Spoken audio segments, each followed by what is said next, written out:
Injil suci menurut Markus. Sekali peristiwa seorang yang sakit kusta datang kepada Yesus. Sambil berlutut di hadapan Yesus, ia memohon bantuannya, katanya, "Kalau engkau mau, engkau dapat mentahirkan aku."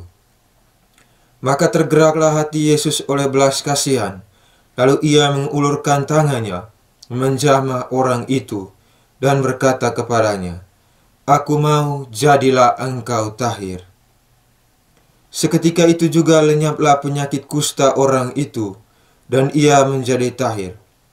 Segera Yesus menyuruh orang itu pergi dengan peringatan keras, "Ingatlah, janganlah engkau memberitahukan hal ini kepada siapapun, tetapi pergilah, perlihatkanlah dirimu kepada imam dan persembahkanlah untuk pentahiranmu persembahan yang diperintahkan oleh Musa sebagai bukti bagi mereka." Tetapi orang itu pergi memberitakan peristiwa itu dan menyebarkannya kemana-mana, sehingga Yesus tidak dapat lagi terang-terangan masuk ke dalam kota. Yesus tinggal di luar kota di tempat-tempat yang sepi, namun orang terus juga datang kepadanya dari segala penjuru. Demikianlah sabda Tuhan. Terpujilah Kristus.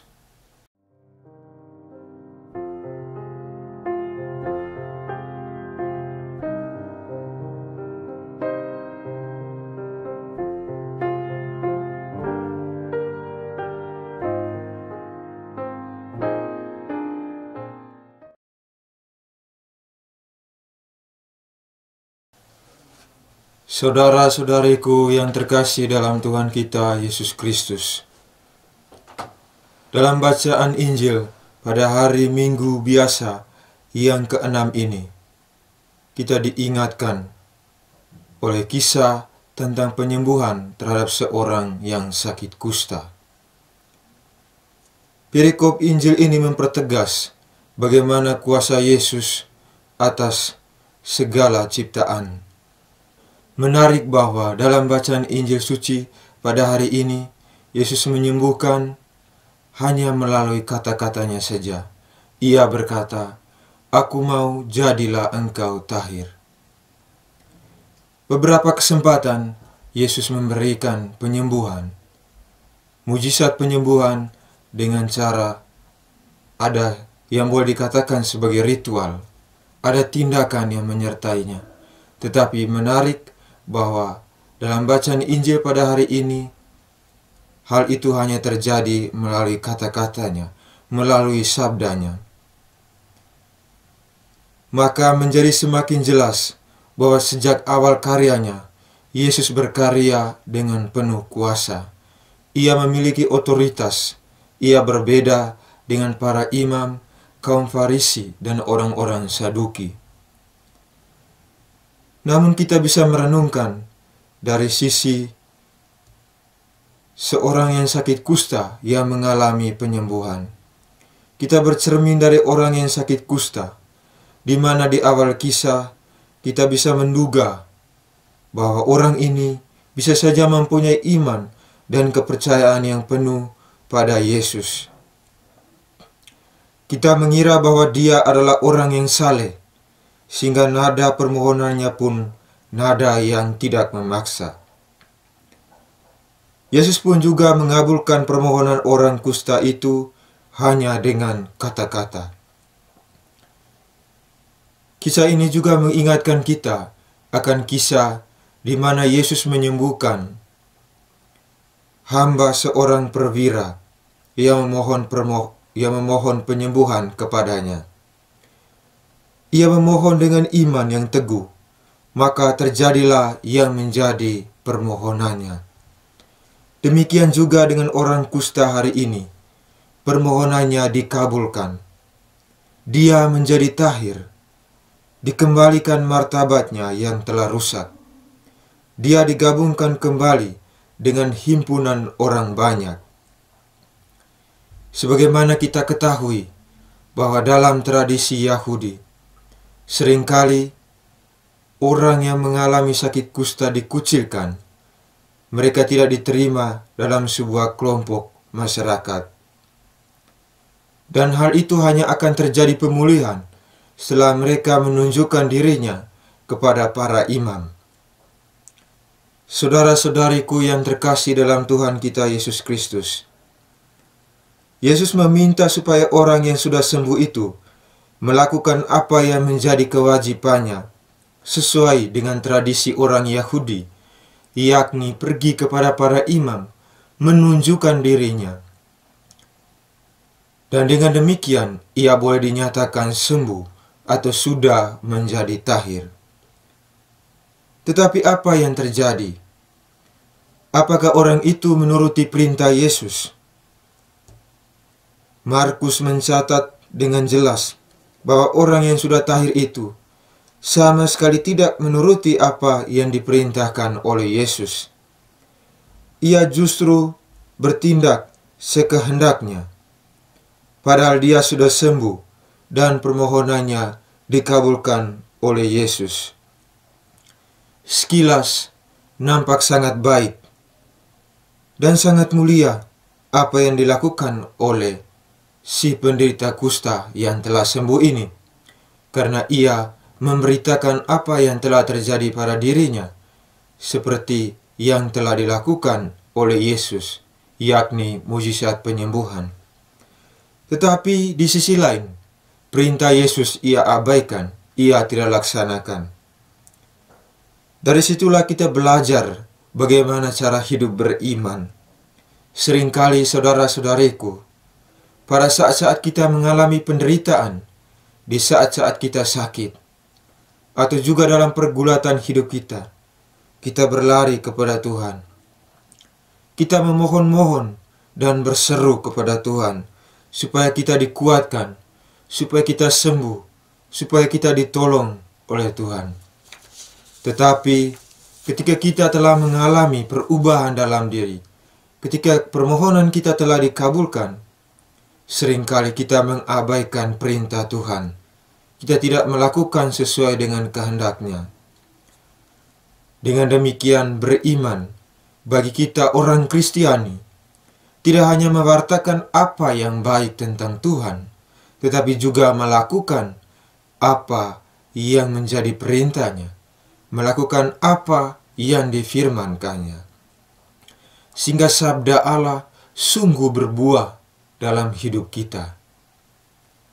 Saudara-saudariku, umat beriman yang terkasih dalam Tuhan kita Yesus Kristus, dalam konteks hidup kita sehari-hari, orang sakit atau juga yang mengalami kesusahan, yang menderita, seringkali mencari penyembuhan sesuai dengan keyakinan atau sesuai dengan kekuatan finansialnya. Ada yang langsung pergi ke rumah sakit atau ke dokter. Ada yang pergi ke tempat-tempat pengobatan alternatif, atau juga memilih untuk dirawat oleh keluarga sendiri. Ada juga yang pergi ke paranormal, tetapi ada juga yang menanti sampai penyakitnya menjadi sedikit parah. Kepercayaan atau keyakinan seseorang terhadap pilihannya tentu saja ikut menentukan proses penyembuhan dan pemulihannya.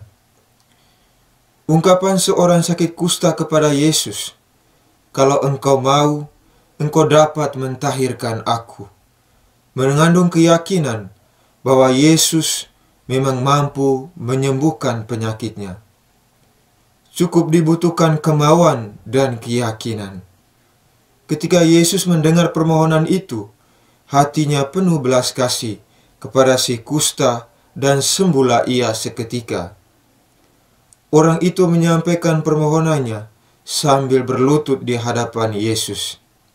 Sikap berlutut menunjukkan kerendahan hati si penderita kusta kepada Yesus. Dan permohonan yang disampaikan dengan kerendahan hati itu mendapat jawaban positif dari Yesus. Yesus pun menjawab, "Aku mau, jadilah engkau tahir." Hal ini mengingatkan kita akan hidup doa kita, di mana kita boleh diajak untuk dalam penuh kerendahan hati, dengan penuh kerendahan hati, mempersembahkan diri kita, menyerahkan, berdoa, tidak memaksa kehendak kita kepada Tuhan, tetapi menyerahkan dalam penuh pengharapan kepada Tuhan. Biarlah kehendak Tuhan yang terjadi dalam hidup kita. Jika engkau mau, engkau dapat mentahirkan aku. Di sekitar kita, dalam lingkungan kita, saudara-saudariku, mungkin banyak ada yang mengalami perlakuan seperti yang dialami oleh si penderita kusta. Kita ingat dalam bacaan pertama pada minggu ini, dalam kitab Imamat dituliskan bahwa orang yang menderita kusta dikucilkan dalam hidup mereka, tidak diterima dalam hidup bermasyarakat, dalam hidup sosial. Mereka dijauhkan. Mereka boleh kembali ke tempat asalnya, ke lingkungan, ke tengah-tengah masyarakat, jika mereka telah dinyatakan sembuh oleh imam-imam. Mungkin di sekitar kita ada yang mengalami sakit kusta, tetapi dengan versi yang berbeda, dengan situasi yang berbeda. Mungkin saja itu suami, istri, anak-anak, anggota komunitas kita yang mengalami sakit kusta. Mereka kemudian dikucilkan, atau kita juga malah menjauhkan diri dari mereka. Mereka sendiri merasa terasing, sekalipun berada dalam kebersamaan dengan kita.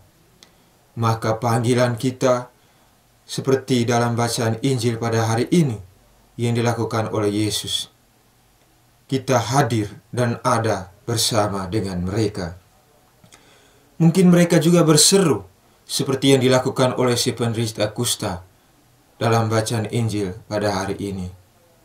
Jika engkau mau, engkau dapat mentahirkan aku. Tetapi bisa saja diungkapkan dengan versi yang lain. Jika engkau mau, engkau dapat hadir bersama dengan aku. Jika engkau mau, engkau dapat mengunjungi aku. Misalnya orang itu adalah orang sakit.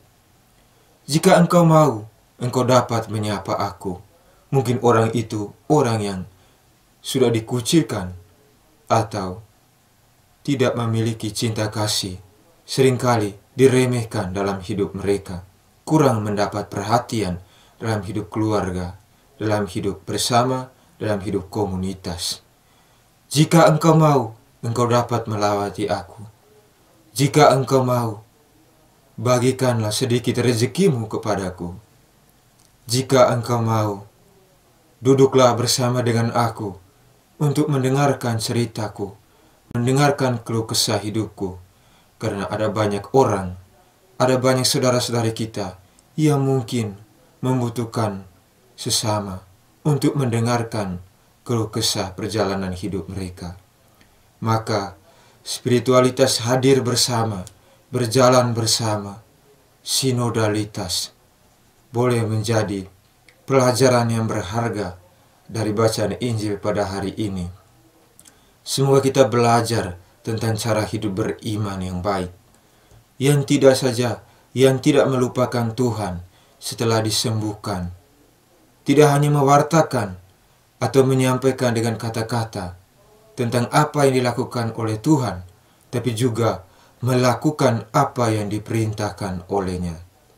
Semoga Tuhan membantu menolong kita untuk hidup secara lebih baik sebagai orang-orang Kristiani, sebagai pengikut-pengikut Yesus yang setia. Aku mau, jadilah engkau tahir. Tuhan Yesus memberkati kita. Amin. Marilah kita berdoa. Allah Bapa kami bersyukur untuk segala kasih dan kebaikan yang Engkau berikan kepada kami. Ada begitu banyak hal, ada begitu banyak kesempatan yang kami peroleh dalam hidup kami, saat-saat berahmat. Semuanya itu kami terima sebagai anugerah dan kasih-Mu. Kuatkanlah kami dalam seluruh situasi hidup kami, baik di waktu sehat maupun di waktu sakit, dalam kegembiraan tetapi juga dalam setiap kegagalan yang mungkin kami hadapi dalam perjalanan hidup ini. Semoga kasih dan kemurahan-Mu senantiasa menyertai hidup kami, mengingatkan kami, menyadarkan kami bahwa Engkau selalu ada bersama dengan kami sebagai Allah yang hidup. Demi Kristus Tuhan dan pengantara kami. Amin. Dalam nama Bapa dan Putra dan Roh Kudus. Amin.